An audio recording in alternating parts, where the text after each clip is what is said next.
महादानी कहा गया। उसका कारण क्या? एक, शंकर भगवान देने के बाद हाथ छोड़ते नहीं हैं और अंतिम समय तक हाथ पकड़ कर रखते हैं। उसी तरह घर के बुजुर्ग माता पिता भी जिंदगी भर अपने बच्चों को देते हैं पर अपने बच्चों को छोड़ना पसंद नहीं करते, वो अपने बच्चों को संभाल कर।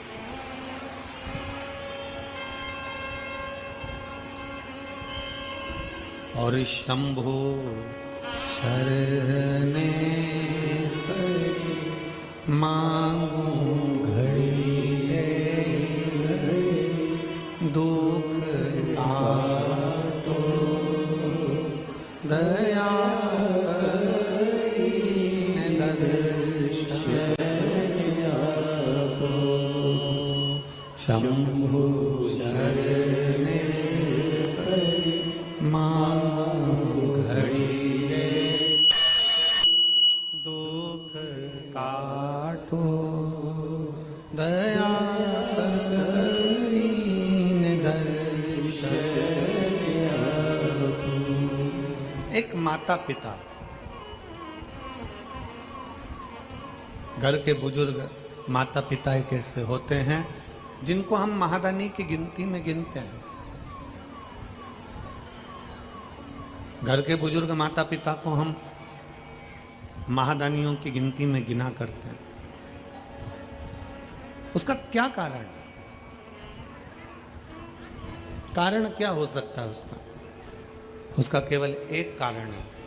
महादानी की गिनती में इसलिए गिनते हैं क्योंकि जैसे शंकर भगवान देने के बाद हाथ छोड़ते नहीं हैं, उसीलिए मेरे भगवान को महादानी कहा गया। उसी तरह माता पिता भी अपने बच्चों को देने के बाद कभी छोड़ते नहीं हैं, उसको पकड़ने का प्रयास करते हैं, उससे साथ निभाने का प्रयास।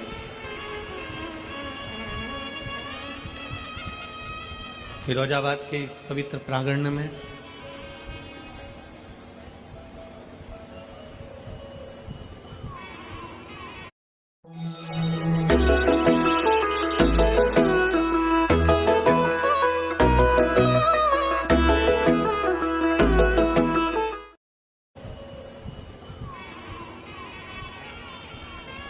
आस्था चैनल के माध्यम से, फेसबुक यूट्यूब के माध्यम से जितने भी शिव भक्त कथा श्रवण कर रहे हैं, आपने एक कथा विदुर जी महाराज की धर्मपत्नी की सुनी होगी।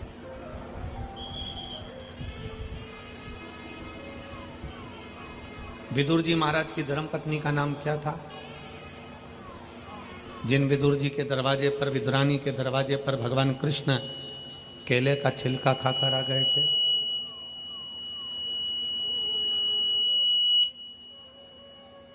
विदुर विदुरानी के दरवाजे पर जाकर, विदुर विदुरानी की चौखट पर जाकर, विदुर विदुरानी के द्वार पर जाकर भगवान केले का छिलका खाकर आ गए। विदुर जी की पत्नी का नाम था सुलभा। क्या नाम था? जम के बोलो जरा। सुलभा।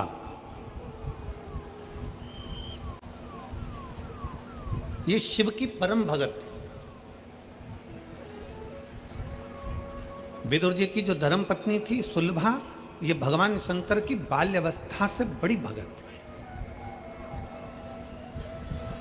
सुलभा के माता पिता सुलभा को पार्थिव लिंग का निर्माण करना सिखाते थे और ये अपने घर के बच्चों का संस्कार है। हम फिर निवेदन करेंगे, बच्चों को कार दिलाओगे तो वो बेच कर खा जाएंगे और बच्चों को संस्कार दिलाओगे तो वो कारों का लाइन लगा देंगे। आप बच्चों को गाड़ी दिलाओ ना दिलाओ, आप बेटों की जिद पूरी करने के लिए उनको बंगला गाड़ी कुछ दो ना दो, पर इतना याद रखना कि अपने बच्चों को संस्कार जरूर दो। जिस माता पिता के बच्चे संस्कारित होते हैं, जिस माता पिता के बच्चों में संस्कार होता है, वो माता पिता कभी जिंदगी में रोते नहीं हैं और वृद्धाश्रम की सीढ़ी पर चढ़ते नहीं हैं, उनकी जिंदगी सार्थक हो जाती है। हम मोबाइल के चक्कर में, बच्चों को प्रेम करने के चक्कर में, स्नेह करने के चक्कर में बच्चों को मोबाइल दे दो, मांगा ये दे दो, मांगा वो दे दो, मांगा ये दे दो, मांगा वो दे दो। हम बच्चों की केवल पूर्ति करते जाते हैं, उनकी जिद को पूरा करते करते जाते हैं। हम बच्चों की जिद पूरी कर रहे हैं, पर यह अंदाजा हम लगा कर नहीं बैठे कि हम हमारी जिंदगी को लात मारते चले जा रहे हैं।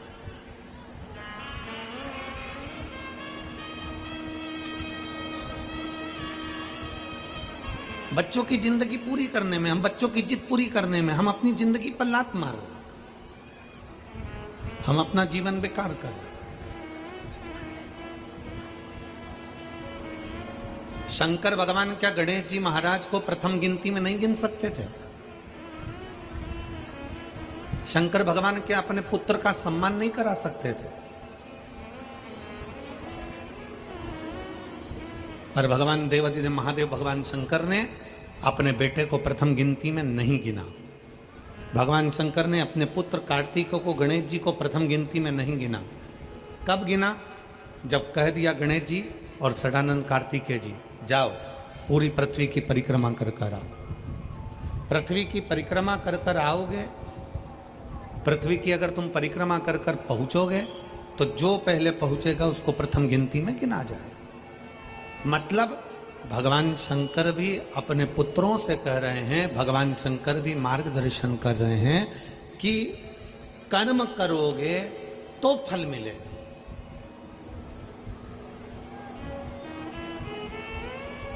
आज का व्यक्ति क्या करता है कि मैं सिंहासन पर बैठा हूं तो मेरा बेटा सिंहासन पर बैठे, मैं अगर आमदार बनाऊं, मैं अगर खासदार बनाऊं, मैं अगर विधायक बनाऊं, मैं अगर सांसद बनाऊं तो मेरा बच्चा भी विधायक और सांसद बने, मैं अगर किसी पार्टी का या किसी चीज का अध्यक्ष बनाऊं तो मेरा बच्चा भी अध्यक्ष बने, मैं अगर ऐसा हूं, मैं राजनेता हूं, मैं मंत्री हूं, संतरी हूं, कलंतरी हूं, मैं कोई पदाधिकारी हूं तो मेरा बेटा भी इस स्थान पर बैठे।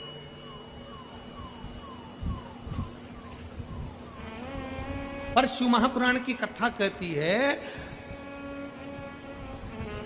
अमिताभ का बेटा अमिताभ जैसा नहीं बन सकता, धर्मेंद्र का बेटा धर्मेंद्र जैसा नहीं बन सकता, सचिन का बेटा सचिन जैसा नहीं बन सकता। सबकी अपनी अपनी क्वालिटी है।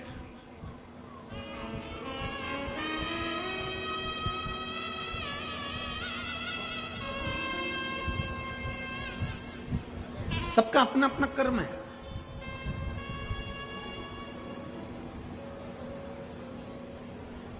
अपने भीतर की जो एक ज्योति है, अपने भीतर की जो एक ऊर्जा है, उसको स्वयं को जगाना।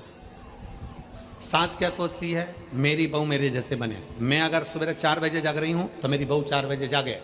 मैं अगर 6 बजे जाग रही हूँ, मेरी बहू 6 बजे जागे। मैं इतना काम कर लेती हूँ, घर में लिपाई पुताई दरवाजा ये बहुत सब साफ कर लेती हूँ, बर्तन भांडे सब कर लेती हूँ, मेरी बहू भी करे। मैं अगर इतना कपड़ों पे प्रेस कर लेती हूँ, मेरी बहू भी करे। मैं अगर ये कर लेती हूँ तो मेरी बहू भी करे। हमारा निवेदन है, सचिन तेंदुलकर का बेटा सचिन तेंदुलकर नहीं बन सकता, दुनिया में किसी का बेटा उसके जैसा नहीं बन सकता, तो तुम किससे आस लगा कर बैठे हो कि बहू तुम्हारी जैसी बन जाए? निवेदन है, जो बहू आज के समय में आ रही है, जितना कर रही है, भगवान को धन्यवाद देना कि बहुत अच्छी भेजी है जो अच्छा कर रही है। बहुत अच्छी बहू है जो इतना कर रही है। आने वाले समय की जो तुम्हारे छोटे छोटे पोता पोती है ना, इनकी जो जगत जननी आएगी ना, जगदम्बा, तब मालूम पड़ेगा। 1 मिनट तुम उसके साथ बैठ लो, ये बहुत बड़ी बात है। इसलिए आज के समय की जितनी बहुएं हैं, मेरा सासुओं से निवेदन है, जैसी बहू है भगवान भोलेनाथ को धन्यवाद देते रहना कि तूने बहुत अच्छी दी है, कम से कम हमारे घर में हमारे साथ रह तो रही है। कोई किसी के जैसा नहीं होता। सास सोचे मेरे जैसी फुर्ती मेरी बहू में होना चाहिए, मैं फुर्ती फुर्ती काम कर लेती हूँ, मेरी बहू फुर्ती फुर्ती काम करना चाहिए। मैं इतने लोगों का भोजन 50 लोगों का भोजन चुटकी में बना कर रख देती हूँ, तो तुम सास हो, वो बहू है। सास और बहू में अंतर है कि नहीं है? अपने जैसा मत सोचो कि बहू मेरे बराबर काम करे। सुबह 4 बजे मैं जगी हूं, बहू मेरे से पहले जगना चाहिए। मैं अपने सास को चाय पिला देती थी सुबह 5 बजे, तो मेरी बहू भी मुझे चाय पिलाए सुबह 5 बजे। अगर बहू उठकर अपने बच्चों को सुबह से संभाल रही है, समझ लेना कि भगवान की बड़ी कृपा है, ठाकुर जी की बड़ी कृपा है। हमारे जैसा कोई नहीं बन सकता। और मेरी जीजियों, मेरी सास जितनी माताएं बैठी हैं, मैं तुमसे निवेदन करता हूं, तुम ओल्ड इज गोल्ड, तुम ओल्ड इज गोल्ड। जब तुम इतनी पाप,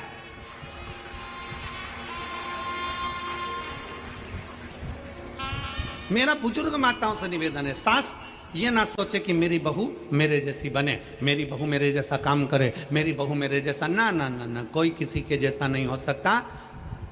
समय की अवस्था में जो परमात्मा ने जन्म दिया है, एक कलेक्टर अपने बेटे को भी कलेक्टर बनाना चाहता है, पर जैसा पिता कलेक्टर है, बेटा कलेक्टर बन तो जाएगा पर बाप की होड़ नहीं कर पाएगा।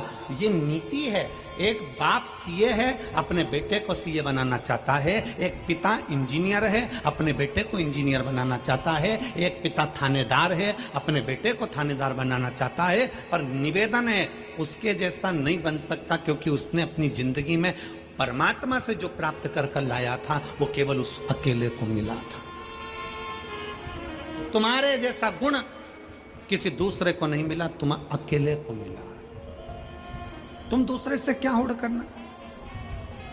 अपने बच्चों को सतमार्ग दिखाना, अपने बच्चों को सत्संग में ले जाना, अपने बच्चों को भगवत स्मरण में ले जाना, ये हमारे आने वाले समय को हम अच्छा बनाने का प्रयास करें, श्रेष्ठ बनाने का प्रयास करें। भगवान शंकर चाहते तो गणेश जी महाराज को प्रथम बना देते, पर भगवान शंकर ने गणेश जी को प्रथम नहीं बनाया। कब बनाया? गणेश जी जाओ पूरी पृथ्वी की परिक्रमा कर कर आओ, षडानंद कार्तिकेय जाओ पूरी पृथ्वी की परिक्रमा कर कर आओ। अपना कर्म पूरा करोगे तो अपने आप प्रथम गिनती में गिने जाओगे। कर्म पूरा नहीं करोगे और तुम सोचो कि मेरे पिताजी के पास तो बहुत सारा धन है, मेरे मम्मी के पास तो बहुत सारा गोल्ड है, मेरे परिवार में तो बहुत दौलत है, मेरे परिवार में तो बहुत धन है।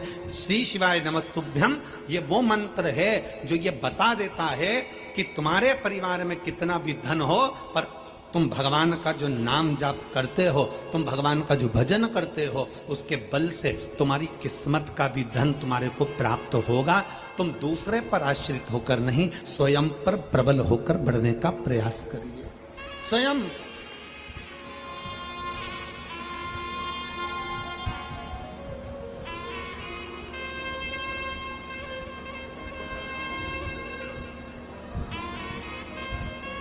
एक होती है लिफ्ट, खड़े हुए ऊपर चले गए, खड़े हुए नीचे आ गए। एक होती है लिफ्ट, दूसरी होती है सीढ़ी।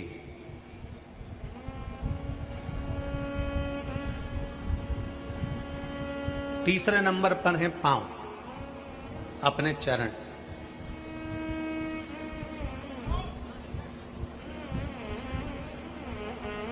किस पर विश्वास करोगे? बोलो, जम के बोलो जरा। लिफ्ट पर, सीढ़ी पर कि अपने पांव पर? अपने पांव पर। अगर हमारे चरण भगवान ने अच्छे दिए हैं और हम में अगर बल दिया है तो कितनी भी सीढ़ी ऊपर चढ़ सकते हैं। किसी की लिफ्ट की जरूरत नहीं है, किसी की लिफ्ट की। अपने चरण पर बल रखिए। मैं चढ़ सकता हूं, मैं जा सकता हूं।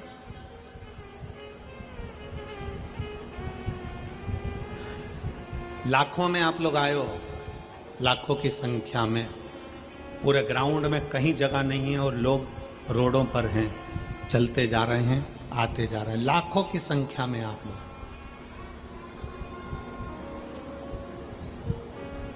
किसके भरोसे आए हो?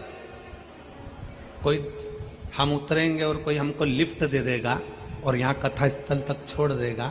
किसी के भरोसे आए हो? जम के बोलो जरा। नहीं। क्या सोच कर आए थे? कथा सुनने जा रही हूं, शिव महापुराण की कथा है। कुबरेश्वर बाबा कथा को सुनाने का आया है, कुबेर भंडारी की कथा है, कथा को सुनना है। और ये सबको मालूम है कि कम से कम आधा किलोमीटर 1 किलोमीटर दूर गाड़ी रुक जाएगी। बोलो सही है कि गलत है? सब तैयारी में रहते हैं। सबको मालूम है कि मुझे इतनी दूर रोक दिया जाएगा, लिफ्ट भी नहीं मिलेगी। आप समिति पर आश्रित होकर नहीं आए, आप सीहोर वाले महाराज पर आश्रित होकर नहीं आए, आप किसी अड़ोसी पड़ोसी पर आश्रित होकर नहीं आए हो। आप किस पर आश्रित होकर आए हो? आप अपने स्वयं पर आश्रित होकर आए हो कि मैं चलकर कथा के पंडाल तक जा सकती हूं, इतना मुझ में बल है। स्वयं की आश्रितता। जब आप स्वयं आश्रित हैं, अपने आप पर आश्रित हैं, तो दुनिया से क्या आस लगाना?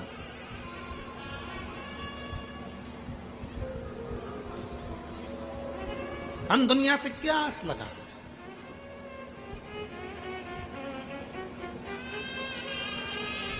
आप सबसे निवेदन है, जितने बैठे हो, अपनी सास तुमको क्या देगी उससे आस मत लगाना।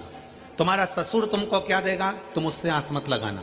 तुम्हारा देवर क्या देगा उससे आस मत लगाना। तुम्हारा जेठ क्या देगा उससे आस मत लगाना।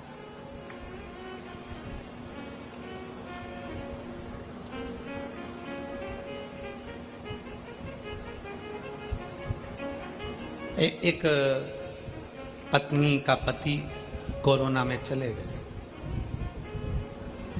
एक पत्नी का पति कोरोना में चले गया। पत्नी रो रही थी, धाड़ धाड़ कर खूब आंसू बहा रही थी। रिश्तेदार बोले, अरे बेटा, बेटो बच्चों की ओर देख, बच्चों से आस लगा, बच्चों से आस लगा, जो होना था हो गया, बच्चों से आस लगा, तेरा बच्चा है उससे आस लगा। अब कोरोना में पति चले गया, 2-4 साल बाद 2-3 साल निकले और बेटे का एक्सीडेंट हो गया, बेटा भी चले गया। अब परिवार वाले बोले, अरे बेटा परमात्मा से आस लगा, अरे बेटा परमात्मा से आस लगा, अरे बेटा कोई अपने शरीर को समाप्त कर देता है क्या, परमात्मा से आस लगा। इतने में बहू ने आंख में जल भरकर अपने रिश्तेदारों से कहा, जो तुम आज बोल रहे हो, पहले बोले कि पति से आस लगा, फिर बोला कि बच्चों से आस लगा, आखिरी में कहते हो परमात्मा से आस लगा। जो तुम अब बोले हो, अगर ये पहले बोल देते तो मैं सबसे आस छोड़कर उस भगवान शंकर से आस लगा कर बैठ जाती। अंतिम आस है शिव, अंतिम बिंदु है शंकर।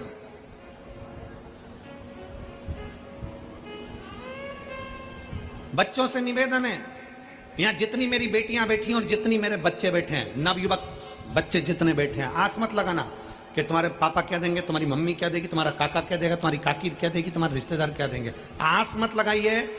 आप अपने अंदर ऐसा बल उत्पन्न करिए कि मैं मेहनत करूंगा और मेहनत करूंगा और आगे बढ़ूंगा, और आगे बढ़ूंगा तो ये निश्चित है कि मैं भगवान भोलेनाथ से कहता हूं कि बाबा मुझे किसी के भाग्य का मत देना, देना तो मेरी किस्मत का देना, और इतना देना कि मैं दुनिया को लुटाता रहूं।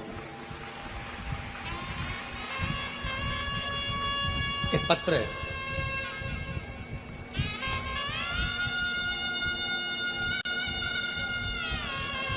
मेरा नाम आमोद चौहान, पत्नी श्री प्रदीप कुमार चौहान, निवासी शरुत्रीपुरम, सिकंदरा, आगरा की रहने वाली हैं। कहीं बैठी हो तो हाथ हिला सकती हैं और एक बेलपत्र लेने के लिए आ सकती हैं। मेरा नाम आमोद चौहान, पत्नी प्रदीप कुमार चौहान, निवासी शास्त्रीपुरम, सिकंदरा, आगरा की रहने वाली हूँ। पत्र आप लोग एलईडी पर पढ़ रहे होंगे। एलईडी पर दिख रहा है पत्र? एलईडी वालों बोलो तो, दिख रहा है? शास्त्रीपुरम, सिकंदरा, आगरा की रहने वाली हूँ। मेरा मोबाइल नंबर ये है। मैं बाबा भोलेनाथ का क्या वर्णन करूं गुरुदेव। मेरा बेटा शिवम चौहान, जो शुरू से अपनी कक्षा में, हाई स्कूल, इंटर, बीटेक में हमेशा अपने कॉलेज में द्वितीय पोजीशन पर आता रहा। सन 2016 में बीटेक मैकेनिकल ब्रांच से किया था, पर 2023 तक भी गुरुदेव 2022 तक भी उसकी कोई नौकरी नहीं लगी थी। सरकारी नौकरी के लिए वो अप्लाई करता रहा, आखिरी में हार गया और उसने विचार कर लिया कि अब मेरे को सरकारी नौकरी नहीं मिल सकती। हमने हमारे बच्चे से कहा कि तू चिंता क्यों करता है। वो सियोर वाला महाराज कहता है कि अपनी मेहनत को 4 गुना कर, पढ़ाई को और बढ़ाओ, मेहनत 4 गुनी करो, पढ़ाई बढ़ाओ और धीरे धीरे ऐसी मेहनत करो कि बाबा तुम्हारा हाथ पकड़ेगा। शंकर जी के मंदिर जाना चालू करा, 1 लोटा जल चढ़ाना प्रारंभ करा और बेटे ने 2022 में फिर वापिस अप्लाई किया और बाबा की ऐसी कृपा हुई कि आज मेरे बेटे का रेलवे में सर्विस लग गई। मैं बाबा को यहाँ पर धन्यवाद देने के लिए आई हूँ। मेरा बेटा रेलवे के 3 पोस्ट अकाउंटेंट सेक्शन ऑफिसर और ट्रेन मैनेजर के पद पर नियुक्त हो गया। मैं शिव जी को यहाँ प्रणाम करने के लिए आई। ये विश्वास, हमें दूसरे का धन नहीं, हमें दूसरे की संपदा नहीं, हमें दूसरे का वैभव नहीं, हमारी किस्मत का हमको चाहिए, हमारी मेहनत का हमको चाहिए।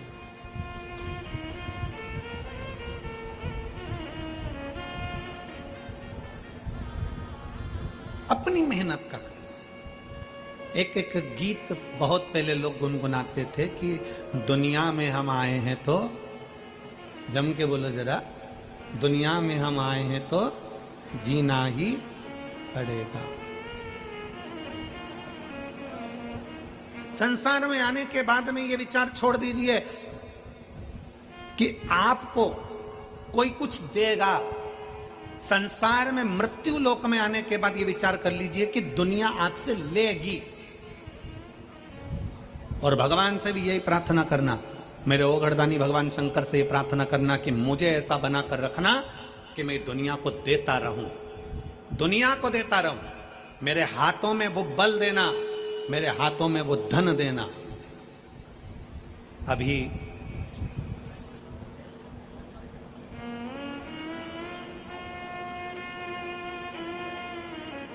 भारत के रत्न टाटा बिरला जी, रतन टाटा जी, अभी भारत के रत्न शांत हुए, प्रभुलीन हुए। इतने सेठ हैं दुनिया में, ना जाने कितने करोड़पति आए होंगे, कितने करोड़पति चले गए होंगे। पर आज भी रतन टाटा जी को लोग क्यों याद कर रहे हैं, क्यों इतनी श्रद्धांजलि, पुष्पांजलि, क्यों उनको स्मरण किया जा रहा है? क्योंकि उन्होंने अपनी कमाई का अपने हाथों से खूब दान करा, पुण्य करा, सत्कर्म करा, तो भगवान ने भी देने में उनको कमी नहीं रखी और बढ़ा कर देते। पुण्यता।